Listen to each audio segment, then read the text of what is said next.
はい、はじめまして。ハナ・ブラントと申します。ミネソータのセイントポールのハーディング高校の日本語の先生です。夏の間は森の池というサマープログラムのディーンとしています。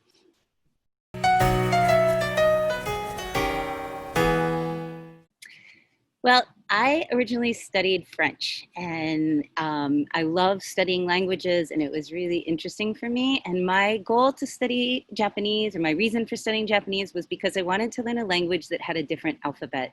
At the time, I didn't know anything about Japan, Japanese history, culture, food, or anything. But I had the opportunity to take Japanese at my high school for a year and I really liked it. So when I went on to college, I just kept going. And I think it was the year I lived in Tokyo as an exchange student in college that really sealed the deal. Like, I just had so much fun. It was such a great an adventure, and I met so many amazing people that I knew that I wanted to continue using Japanese in whatever I did with my life.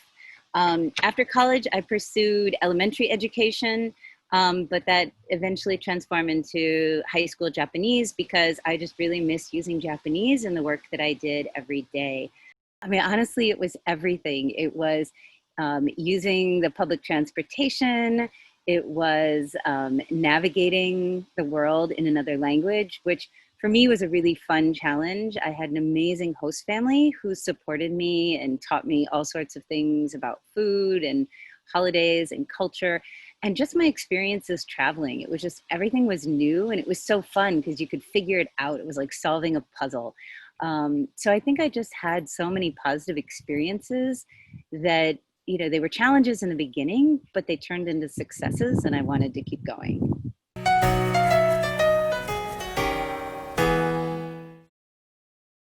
I think it's like whenever I would make a phone call in Japanese and the person on the other end of the line didn't realize that I wasn't a native speaker. So, just that acceptance of like, oh, I fit in, I reached my goal of being able to communicate, and it didn't matter that I wasn't Japanese.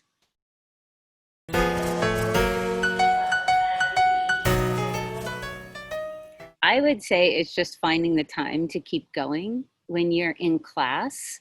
Um, you have homework, you have assignments, and things like that. And so you have to find something that you're passionate about that keeps you engaged, whether it's watching anime. For me, it was reading Japanese cookbooks and learning different ingredients and different kanji and things like that, or making Japanese friends where I am now, so I can continue speaking Japanese and using Japanese.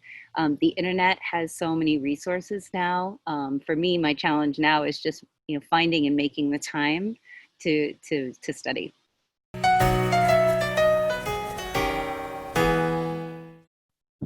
Um, 頑張ってください. I would say that right now, learning a language is really important, because, I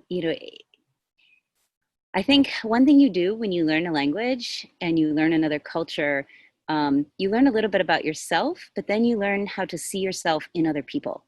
The similarities you have with people from other places and the connections that you can make.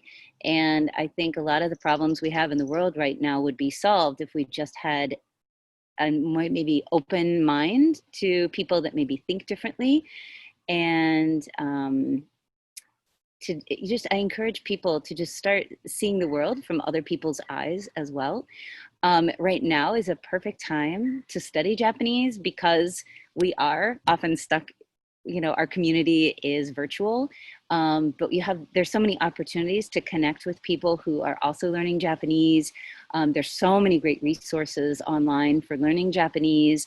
And a lot of people, if they have the time, can dedicate even more time to learning the language, because I think once the world does start to open up a little bit more, there's going to be a lot of intercultural conversations, and hopefully physical travel will start to increase as well. Hopefully the Olympics will take place and will begin to pick up and hopefully create a new world where people are maybe a little more understanding of each other and where they come from.